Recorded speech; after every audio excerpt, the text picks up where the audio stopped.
Thank you so much. Hi, everyone. I'm Jenna. Thank you so much for that warm welcome. I'm really glad the after party was not last night because you all still look fresh and shiny for this. You can save the hard partying for later. Let's see if this works. Hooray. So today I'm going to talk to you about something that I'm personally really passionate about, and that's building and cultivating diverse teams. But unlike maybe some previous talks that you've been to around diversity and inclusion, I'm not going to focus so much on the diversity part, which a lot of talks and a lot of articles and posts tend to focus on. I'm actually going to focus on something that I consider to be even more important, which is the inclusion piece. And it's often neglected as people focus on hiring and the pipeline. And we don't often think about or put a ton of our effort into how do we get people to stay here once they're here. So as part of this talk, I'll discuss some of the things that we're doing internally at Dropbox, both a little bit on the hiring side and mainly on the inclusion side, and walk through a few things that we're doing and hopefully leave you, the leaders and future leaders of this discipline that we all share, with a few things that you can take away and do to help improve diversity and inclusion at your company and on your teams. So hopefully it'll have an amplifying effect after today is over. So first, I just wanted to start with a personal story. Yes, that is me from many years ago. I started at Google in 2006.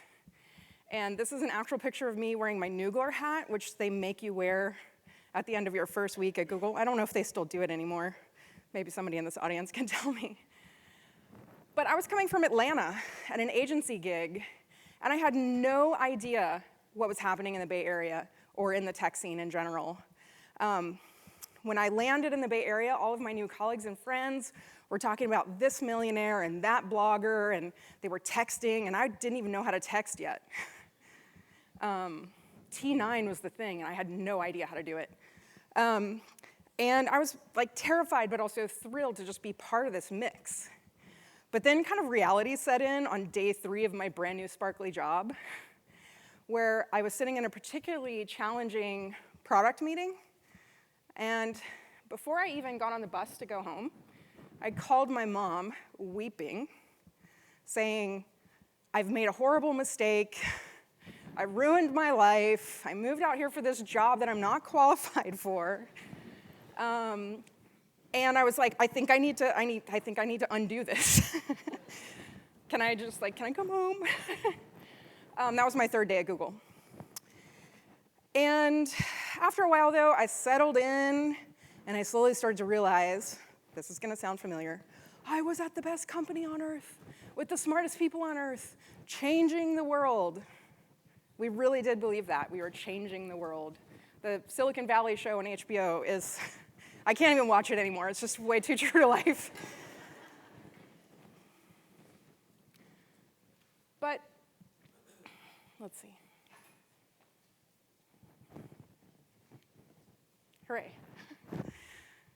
But in 2007, after about 18 months of being at Google, I was sitting in a conference room for our monthly Google Apps design staff meeting, which was a meeting for all the designers that were working on any of the Google apps, Calendar, Gmail, Reader, RIP. And we all, we kind of came together to discuss consistency issues and product issues that we all needed to align on to get our suite of products to hang together. And I'd been at Google for about 18 months at that point.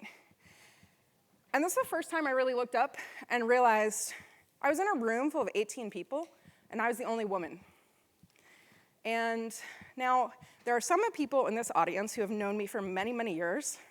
There's even one person in this audience who has managed me previously. And I don't think any of these people who know me would ever use the word timid or passive to describe me as a person. But in that moment, I wanted to crawl under a rock and hide. I was alone in a room full of 18 people. And it was the first moment in my entire career up until that point that I really, really felt alone at work. So I just wanted to pause there and just show of hands, who has felt alone at work? Maybe you don't watch Game of Thrones. Maybe you're the only designer in a room full of engineers or business people. It turns out this feeling of being alone at work, you think it's something that's individual in this deeply personal moment, just you. But if you looked around when people were raising their hands, it turns out it's like pretty universal to feel alone at work. And that's the feeling we need to kind of crush out of our companies and out of our teams by focusing on inclusion. So by now, it's a really well-known fact that tech has a diversity problem. For every single female engineer there's 3 times as many male engineers. For every 100 employees at a tech company, there are 15 people of color. And if you narrow that down to just the technology disciplines of engineering, product, and design, that number drops to 7. And if we don't do anything about this, this number is just going to keep dropping. And it's up to everybody in this room to prevent this chart from looking much worse. So the goals are obvious. Aside from the fact that this is just the dang right thing to do, there's a couple of things that people will often talk about for why we should focus on diversity and inclusion in our teams. I'll start with the carrot. Diverse teams perform better. I'm sure you've seen studies about this.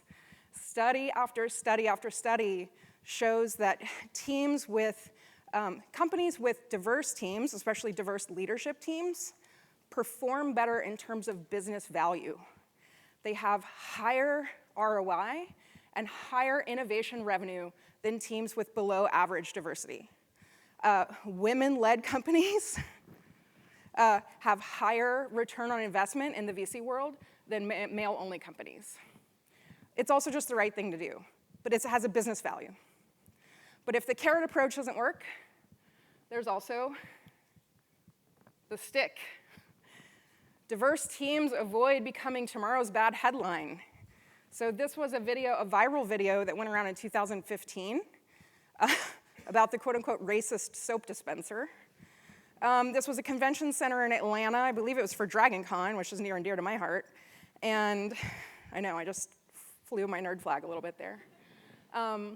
And the soap dispenser was from a British company called Technical Concepts, and their IR sensor couldn't detect dark hands, dark skin. So this video went around, a white man puts his hand underneath the soap dispenser, soap comes out, a black man comes behind him, puts his hand underneath, nothing happens.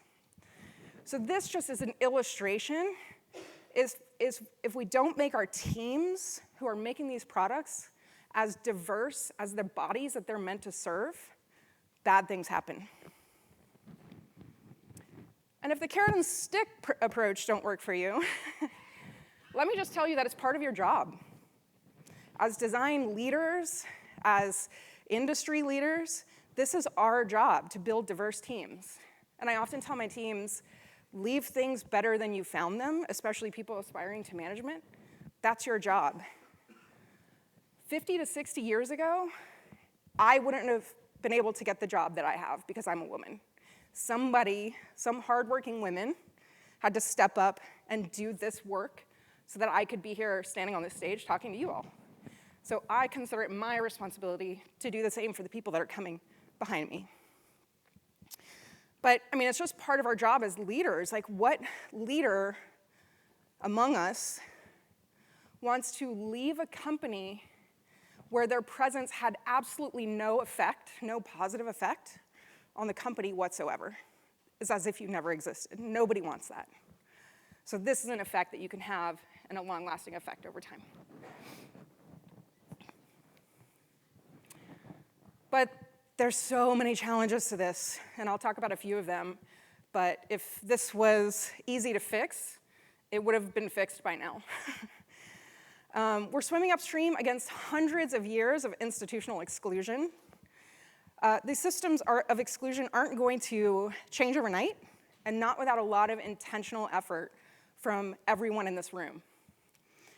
A lot of what needs to be addressed here stem from deeply held biases and societal structures that need to be inspected and systematically dismantled. That sounds totally easy, right? No problem. All of you can do this. Basically, what I'm trying to tell you is you can't do this alone. You need some help.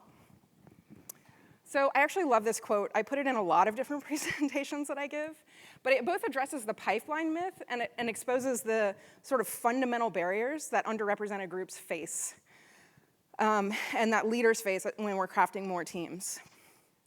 There's this idea that along a person's entire professional life, opportunity is unequally distributed, and those inequalities compound over the course of a 20 or 30-year career. So things that seem small inequalities at the beginning of a career, compound into massive inequalities toward a mid or end career that people from underrepresented groups have to then try to catch up and overcome. So most of what you hear about is kind of what I talked about at the beginning, is this idea of the pipeline problem. The pipeline problem is shorthand for the myth, in my opinion, that there aren't enough people from underrepresented groups in STEM education to fill the same percentage of roles at large technology companies. And that's just false. Like, all the numbers prove that that is false. Just as one example, 6% of all computer science bachelor's grads are Black. I know that number is really small, but in theory, we would see 6% of engineers at large tech companies also be Black. And it turns out it's 1% or less, usually at the bigger companies, of Black engineers. So something is happening. The pipeline is leaky, but it also turns out, like, if we keep revisiting the same old pipeline, we're gonna have the same old problems. So just really briefly on the pipeline before I get to the better part of my presentation, a couple of things that you can do internally at your company to sort of fix that leaky pipeline, starting with the front door.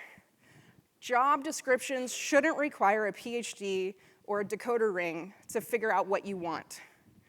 Put your company's values on the job description so that the candidates that are coming in can see if your company's values align with their own.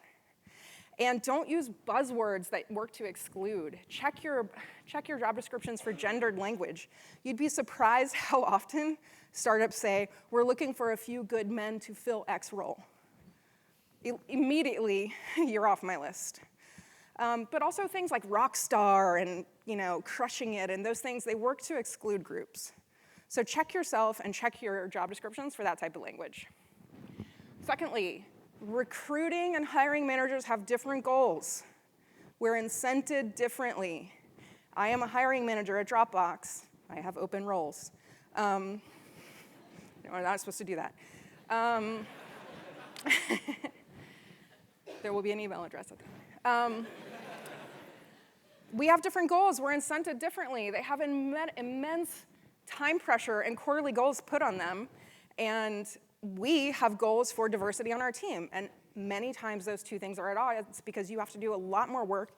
You have to change the way you source candidates. So my advice to you is to get your recruiter, your lead recruiter, on your side and aligned with your goals for diversity on your team. And once you have an ally there, you can kind of subvert the recruiting team goals. And you have to make your interview process as objective as possible. So what we do at Dropbox is we create spot docs, which pre-establish the evaluation criteria across the entire hiring panel. So we have 5 hiring criteria that we evaluate against. Each one we say what a beginner looks like, what an intermediate looks like, and what an advanced person looks like against each of the 5. We agree on those ahead of time before we even talk to the first candidate. And everybody agrees on what we're looking for. And then we bring in a mod for the debrief that's not on the team. They have no investment, no involvement in the success or failure of this candidate. And they determine whether our feedback meets the previously set evaluation criteria. So they work with the hiring manager to do that. But the more interesting piece, here's what I want to talk about. The most critical component of creating diverse teams is making sure that all that effort up front doesn't go to waste once people land there. And what inclusion means, and we don't often talk about this, is that we need to make sure that people who land on our teams feel like they belong there. Every day, not just during Women's History Month, not just during Black History Month, every single day, people need to feel like they belong. And you as leads constantly reinforcing the importance of diversity and making space for people to express their unique experiences, which is part of the whole reason why we're bringing them to the team, is super critical to the health of these teams. In short, our job as leads is to make sure that everybody on our teams wakes up every day and says, I feel like I belong here. But of course, nothing is easy. There are also tons of barriers once actually people are inside your company. So once they're hired, you think, right, I got the sweet tech job. I got that Google job. No problem, right? Everybody's career path should look like this. Clear lanes, you can see the destination, you know exactly what you're supposed to do. But what actually happens for people from underrepresented groups is our career path looks more like this. We have to work much harder and be much stronger to get to the same destination in the same lane. A couple weeks ago, members of the Dropbox design group, 3D, facilitated a hands-on workshop in the New York City office with underrepresented designers from in the New York design community. And the focus was on sort of collecting themes of representation around building diverse communities and sort of understanding what barriers there are to feeling included. So that's what I'm going to talk about next. So these next 3 themes came actually out of our sort of workshop and clustering exercise from a couple weeks ago. So the first theme was people from underrepresented groups fear speaking out. They don't want to rock the boat. They fear punishment and retribution. They feel like their place in the team is shaky if you don't create a culture of inclusion. And they feel like they not only have to defend their own work, but themselves and their own place on the team.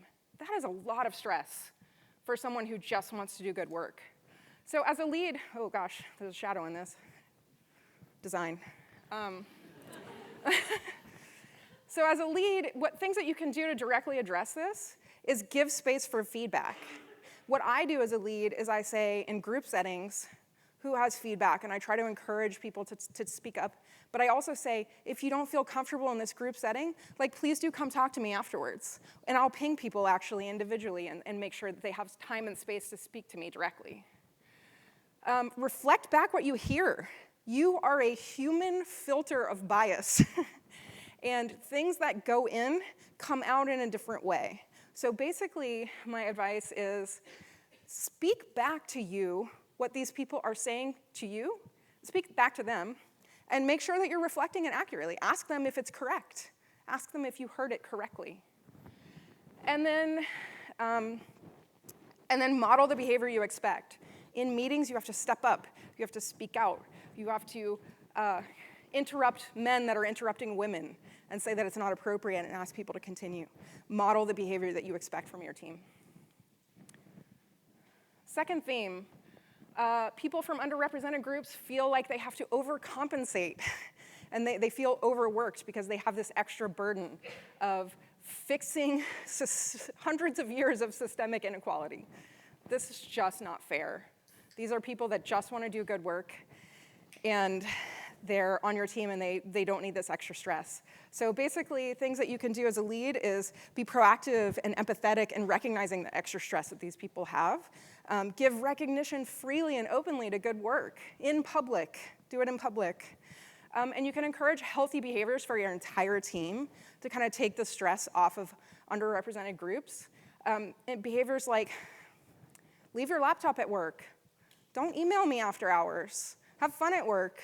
Encourage people to attend social activities, that type of thing, so that you're not saying that work is the only thing that matters. And the last theme, you shouldn't expect people to be the cultural representative from their group. People are not mascots. They are also individuals. There are as many individuals within an identity group as there are in this room. We all have different backgrounds. You can't expect one person to represent an entire racial identity or an entire sexual identity. That's just a pressure that's just completely unfair.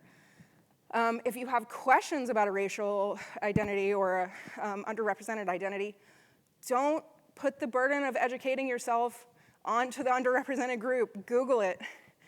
Get your questions to be more specific. And boost marginalized voices. So this is a really easy thing to do on Twitter. When you follow people from underrepresented groups, just retweet them. Don't add your own commentary. Boost marginalized voices. And people hear from you plenty. And the other thing is, you have to show and don't tell. And this is the hard work that we have to reciprocate back to the community based on our positions of leadership here. There's nothing more frustrating than having leaders of a company on the stage saying diversity, diversity, diversity is important, and then the numbers just go like this, quarter after quarter. The people from all groups will know that your leadership is not holding themselves accountable and it's inauthentic. This is really, really hard work, but this is the work we all signed up to do when we became leads. So what can you do? I'll tell you a small story, although I'm running a little out of time. There was a woman, a director at Dropbox. She has since left. Her name is Anisha Jain. Look her up, friend her on LinkedIn. She's amazing. She joined Dropbox when there were 30 product designers as the third female product designer. So there were less than 10% women on the team at the time. And she didn't accept that. She joined with the head of the design department, with executives, with a recruiting manager. She created groups internally and externally at Dropbox to court senior women over many, many years. She created communities inside of Dropbox to boost community and collaboration among the women that are in the design group. And over the 5 years following her joining Dropbox, Dropbox went from about 8% women to over Dropbox Design to over 50% women. And Dropbox Design has 57 women in senior leadership positions now. The fact that she did this is absolutely astonishing and should prove to everyone in this room that one person can move the needle. And maybe that's you. So things that you need to do that are going to be really hard, really, really, really hard. You have to speak up. Use your power, privilege, and position to be brave. Call people out in meetings. That's your job.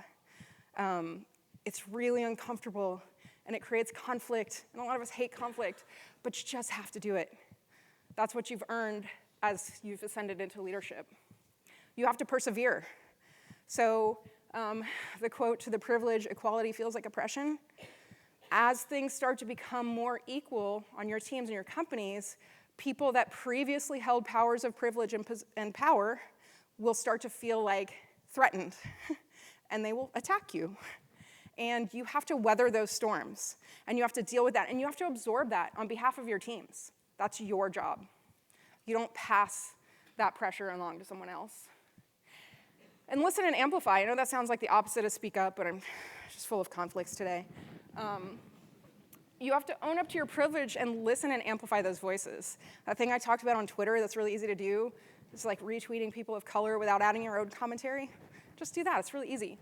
Think about that as you're amplifying voices within your corporations, within your companies.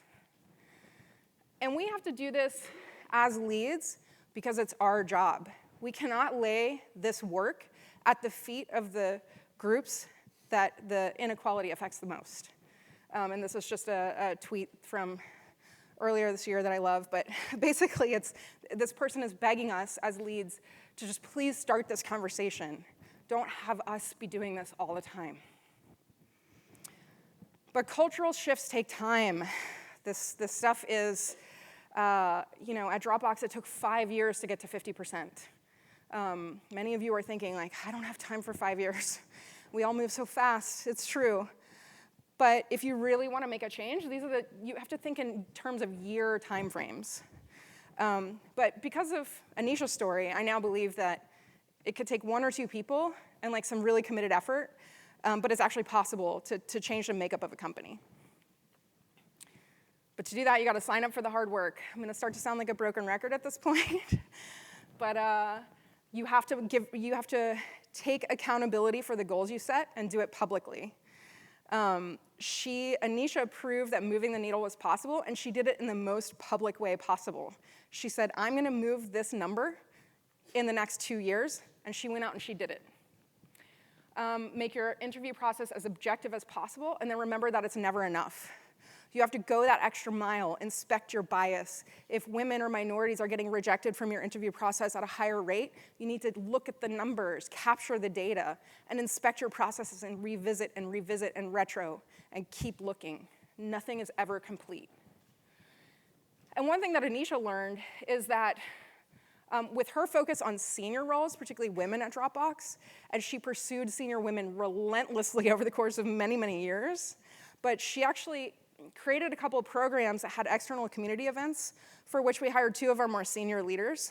And those women went on to create groups within Dropbox for other women. And that way we were able to entice more female ICs to the group, and we were able to nudge that number closer to 50%. And the reason why it's so important to focus on senior roles is because when people land at your company, they need to look at the leadership bench and say, oh, that could be me, versus seeing a bunch of white men on stage and thinking, do I really have a place here? A couple other things that we do at Dropbox. This is just a representation of some of our diversity events. So the top left corner are the founders of the 3D Diversity Design at Dropbox group. They're the ones that are responsible for the handout that I have for you and conducting the workshop in New York, and among other things. We have Heritage Months that we encourage all of our employees to participate in. We host a number of diversity and design events at all of our offices. And this is a photo from our Ladies Who Create group, who I happen to be the executive sponsor of. We do a ton of career building internally and external events with the Ladies Who Create group. So if you're ever in SF or New York, email me if you're interested in attending one of these events. But not everything has to take that long. So I didn't want to just come up here and say, like, okay, the next 5 years of your career is going to look like this. I want to give you some things that you can do right now, like today, if I end my talk in the next 2 minutes, which I'm sure Preet will appreciate. There are plenty of things that you can do that are super tiny that just take less than 5 minutes. So in between these talks, I think there's going to be a coffee break. When you're out there on the coffee break, pick one of these things and just do it right now. These are a bunch of tips presented by the 3D group. They do a monthly diversity tip of the month at our all hands. But these are things that you can do that take literally no time. Yep, take a picture. I know it's a lot of text. I also have a handout on the table, on the registration table back there that have some of these on there. So you can take that with you, put it on your desk, look at it, share it. But go outside of this room and do these things right now. And so I just wanted to share one more personal story with you, and I will be very brief. I'm sorry. I actually interviewed at Dropbox in 2014. My startup, Avocado, not so great, maybe looking for some employment, some actual income somewhere. My heart wasn't totally in it, but when I got to the on-site interview, I was being interviewed by 8 men. And, true story, I left there feeling really off balance. And I couldn't exactly tell why, although at this point, in hindsight, it's 2020. And I wasn't particularly interested. I think the feeling was mutual. But in 2017, when I interviewed for the role in New York, I was interviewed by senior women, junior women, people of color. They were playing Prince in the bathroom, which I think locked it in, to be totally honest. We joked about reality TV over lunch, and I walked away, and I got back to my hotel, and I thought, this is it. This is my team. I have to get this job. I just have to. So you can see that I'm in the company now because my interview process in the course of 3 years had changed so dramatically that I felt included and represented and welcomed. And so now I'm there amplifying that effect for people that come after me so they can have the same feeling that I had. And last thought, inclusion is not an afterthought. It's not a charity. You're not doing anyone a favor. You are improving your company, setting up a process to get the best possible candidates, and fixing a long broken system. It's your responsibility as a lead to pave these paths and make things better and easier for the next batch of folks that come behind you. So that's it from me. Thank you so much.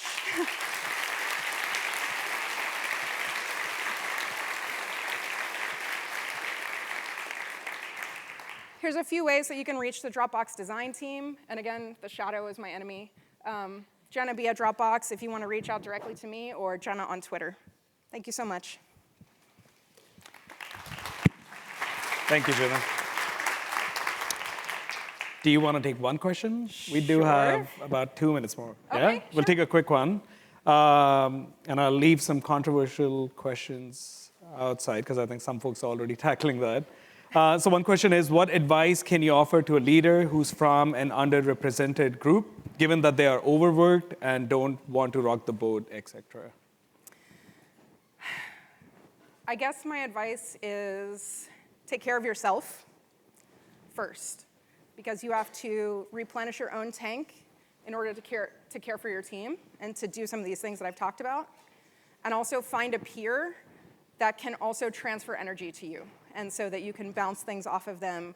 And again, it's a matter of perseverance, and I hate to say that to someone who's already overworked because of these systemic issues, but the first thing to do is take care of yourself. Stop when you need to stop, and do the things that you need to do to fill your creativity tank. Awesome. Yeah, thank you so much. Thank you so much.